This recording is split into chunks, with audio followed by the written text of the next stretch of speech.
Are you thinking about buying your first saddle? Are you thinking about getting a new saddle for a new horse or a new leased horse? Do you have questions about what kind of saddle will be the best one for you if you're just starting out? I'm going to answer all those questions in this video, so let's get into it. I have 3 saddles here. These are all English saddles. They look a little bit different. These two kind of probably look the same. This one looks a little different. So I want to go over what these saddles are and the parts of an English saddle. So this is going to apply to you if you're out looking for an English disciplined saddle. These are the parts of an English saddle. You're going to hear these terms used when you're out shopping, so it's good to get familiarized a little bit. And I'm just going to run through what they are. This is the pommel of the saddle. Back here is the cantle. So you have pommel, cantle, and then this is referred to as the seat. This happens to be a dressage saddle, but those parts are going to be the same no matter what disciplined saddle you are looking for. This is the saddle skirt. This piece, it's on both of these saddles. This is a knee block. That may or may not be on a saddle, depending again on the type of saddle. This is the stirrup, which is also called sometimes you'll hear it called the iron. So if somebody may be selling a saddle online, let's say used, and they are just selling the saddle by itself, and they will say, I am not including the leathers and the irons. They are referring to the stirrup leathers, which is this part that's holding the stirrup. And they're referring to the stirrup as the iron. To come in a little closer, this metal piece is the stirrup bar. It's holding the stirrup leather. You slide it over. These stirrup leathers are called Webers, this particular type. These are stirrup leathers that attach with a buckle, so you can get.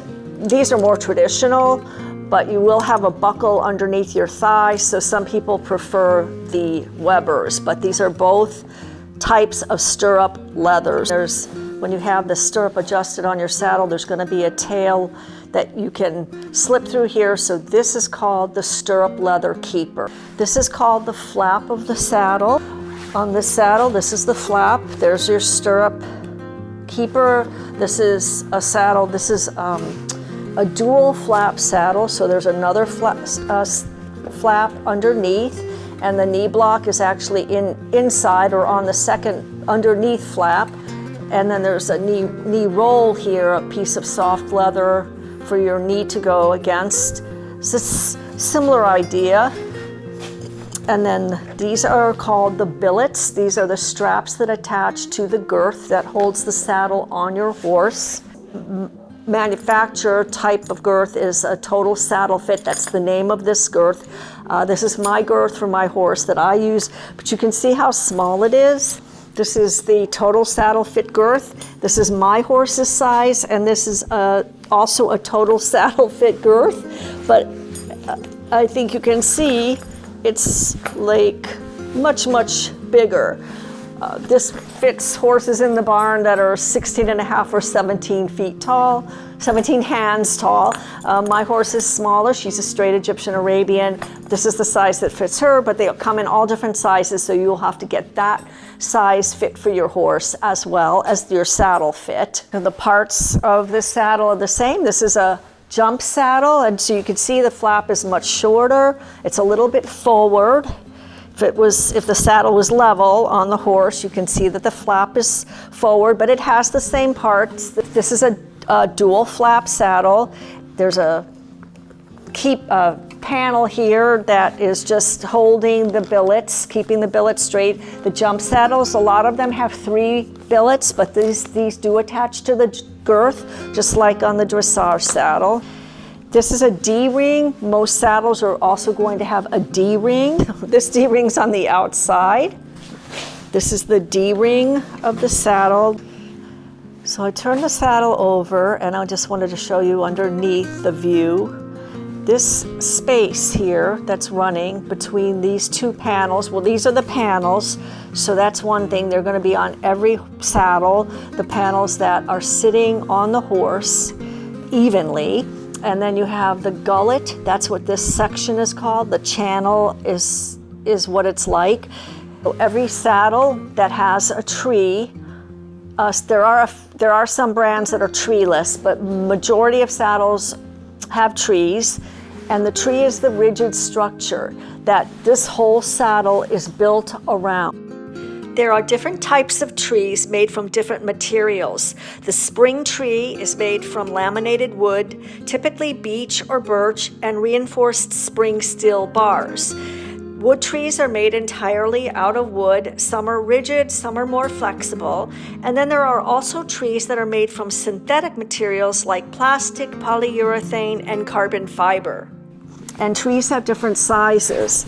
They can be narrow, they can be medium, they can be wide. Sometimes there are felt pieces here that sort of show the points of the tree. That's what they're called, the tree points. So when you're looking for measurements on a saddle, if you're looking at a used saddle, sometimes people will say, what is the measurement point to point? And that's the measurement that they are looking for, is the tree width.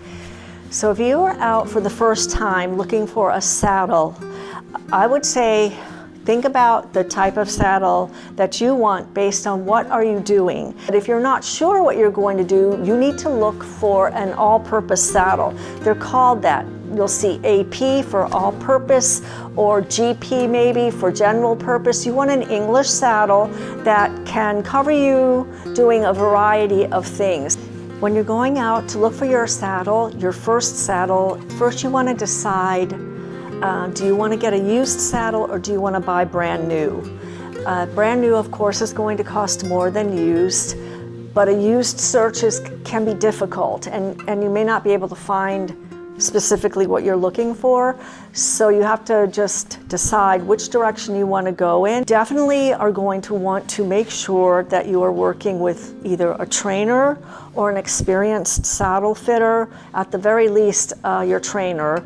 Fitters are better to look for the correct fit for your horse. If you're getting a saddle for a specific horse, as I said, like a new horse that you're first getting or leasing, you want to make sure that the saddle that you buy that fits you is also going to fit that horse.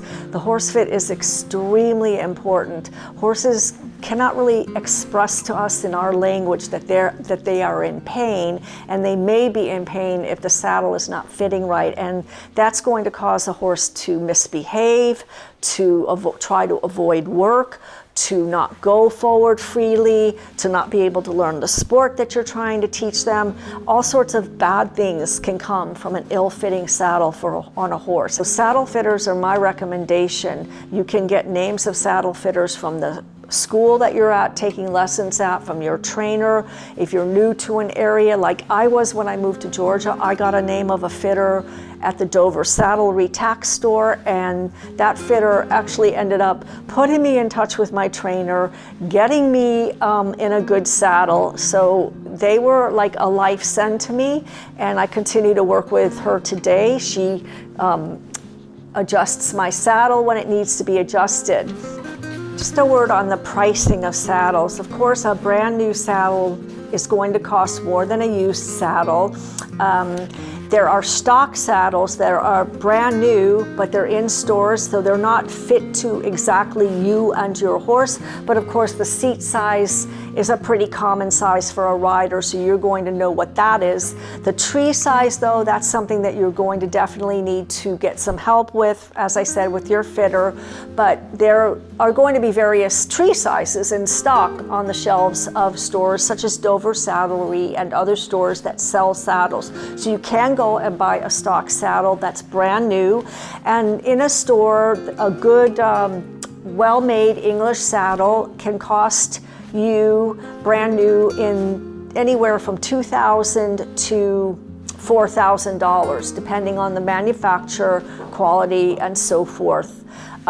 Used can be almost 50% less sometimes, so that's why a lot of people do look for used saddles. A custom-made saddle, that is, if a fitter comes out that represents a saddler maker. Actually take the measurements of your horse and you and build a saddle specifically for your horse. That's completely custom, and then you can add things to the saddle like patent leather or crystals or whatever other accessories, and if you add, of course, that's going to raise the price. But even without those accessories, a custom to you built saddle will probably cost you in the range of $5,000 to $7,000. So that's why a lot of people will go out and look for a custom saddle that's used. If you decide to go out and buy a used saddle, or you're online shopping for a used saddle, make sure that the person that you're buying from, the company or the individual, will let you take the saddle out on trial. That's really important. And lastly, when you're getting your new saddle for a horse, you are also going to need a saddle pad. This is a dressage shaped pad. It's square. Hunter pads are a little bit different. And you are going to need a girth. And you are going to need stirrup leathers and stirrups. So these all are part of getting into that saddle on your horse. So factor all of this in when you're pricing items and looking for a new saddle. If you have any questions, please feel free to drop them below. Let me know where you're at in your saddle search. If you need any further help, I'm happy to try to help you out in any way that I can with information. And like and subscribe to A Life with Horses, and I look forward to seeing you in the next video.